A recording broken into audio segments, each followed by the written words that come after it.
Manchester United 2, West Ham 1. Get in there, my son. Really pleased with them. Vital 3 points for Manchester United. Yet again, away from home, we've struggled to beat an opposition this season. But that is 3 vital points. And going away to West Ham, really difficult place to go. We put out a strong lineup. I was confident going into this game. My prediction was actually 2-1 before the game, but I was confident that Manchester United could get the job done. But I never thought it would be easy. And Manchester United have made hard work of this yet again. I mean, good, strong enough lineup for Manchester United. Sort of a similar lineup that you would pretty much expect Solskjaer to pick.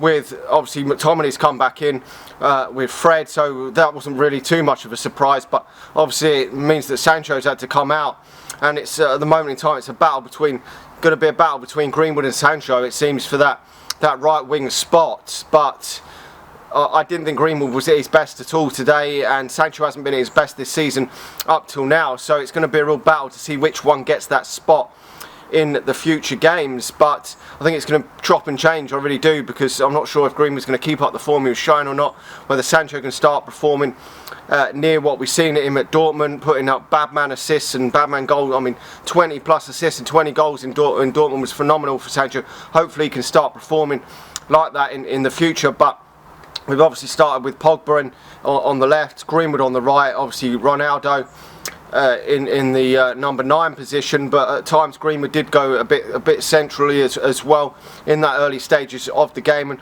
Manchester United looked a bit more dominant team, but without really creating too much. Then West Ham have grown into the game in that first half and got a bit of a fortunate goal to open the deadlock. It ricocheted off, I don't know, Pogba and Rafael Varane or whatever, and went in the net. I'm not too sure where the fucking shot was going, but it went in. And Manchester United, as we've done time and time again away from home over the last year, even though we've had this incredible record of not losing a fucking away game for Jesus how long. We've got the record of the longest without losing an away game in the Premier League, but yet so many times we keep going behind or the opposition are drawing level, and we're making it difficult for ourselves. And we're a complete contrast to what Chelsea are at this moment in time. They're just efficient, get the job done, don't give nothing away, and we're giving too much away, Manchester United, too much sloppiness. They've had other chances in that first half, West Ham, and the better team might have punished Manchester United. And if they'd had Antonio up front, that could have caused us a lot more problems than it did today. And we've been fortunate against Southampton and got away with a 1-1 draw. Very fortunate against Wolves and got away with 3 points, and fortunate again today. Ronaldo, though, has equalised for Manchester United. And breaths were held when VAR went up, and it was given as a goal. Simple goal in the end, but I think the keeper could have probably done a bit better, because it was straight out to Ronaldo and he poked it in the net. But every goal, that is just a typical Ronaldo goal for Manchester United. We know what Ronaldo's going to do.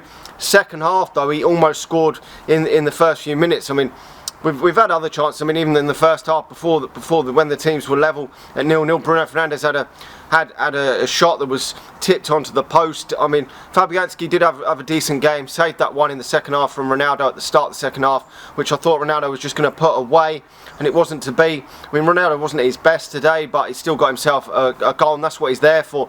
He's not there to be man in the match every single week and beat 5 players and put it in the top corner anymore. He's there to put them chances away like he did in the first half, and if he's poaching them home time and time again, that's what he's there for.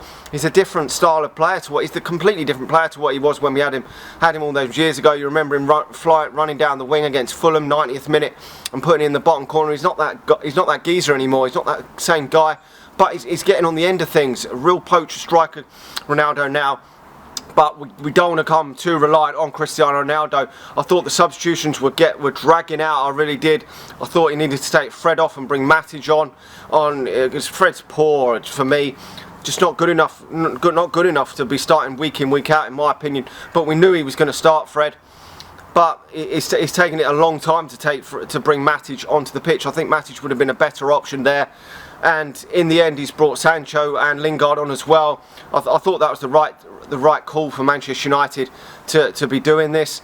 And eventually, we've got the reward of a goal inside them remaining minutes, where Lingard has smashed it in the top bins. It was actually an assist from Matic there.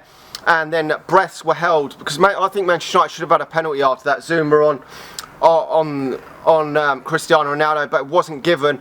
And then they've gone up the other end and fucking Luke Shaw's handballed it, and I thought, fuck's sake, we've done well. We've practically, I mean, we haven't completely dominated the second half, but for large spells we've had a lot of the play without really testing Fabianski enough. And then they've looked like they could potentially nick the win as well themselves. And then we've got ourselves in front with a great strike from Lingard. And then I thought, fucking hell, we've given it away there.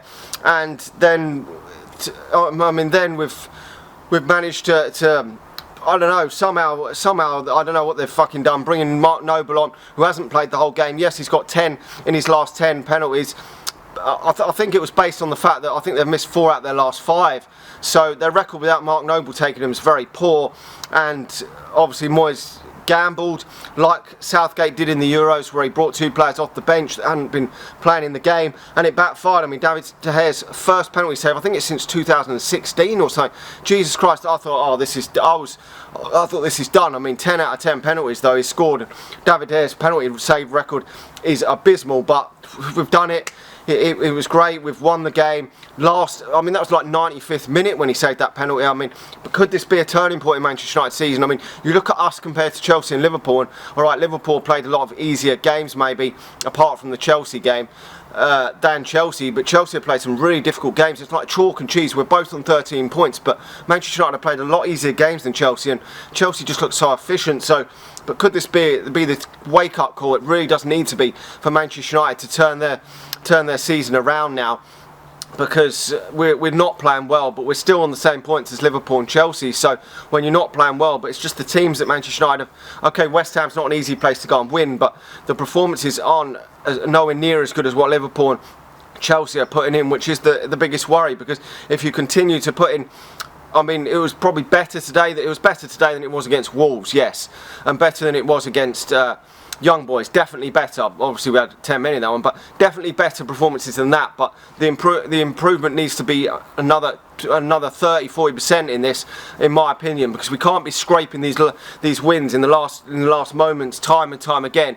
You can have maybe 2 or 3 of these a season, but you can't be doing that week in, week out, because you're not going to get fortunate like that every single week. But for me, De Gea has to be man of the match with that. He saved our bacon at the end there. He really did. But I think the substitutions could have been a bit earlier, because I think the likes of Fred and Greenwood could have been taken off earlier. I just don't think they were affecting the game, and I was actually more confident when Lingard come on. I thought that was a good substitution to bring Lingard on, because he's been performing decent lately. Okay, he made an error in that game against Young Boys, but overall he's been playing decent for club and country lately. I wasn't so convinced with Sancho, because he hasn't been playing very well lately, but I thought that was a good call, and luckily it did pay off. Anyway, let me know your thoughts in the comment section below. Smash the like button, smash the subscribe button, and if you're watching this on Facebook, please do hit the share button. Really does help us out. And get in there, my son, and I'll talk to you all again soon. See ya.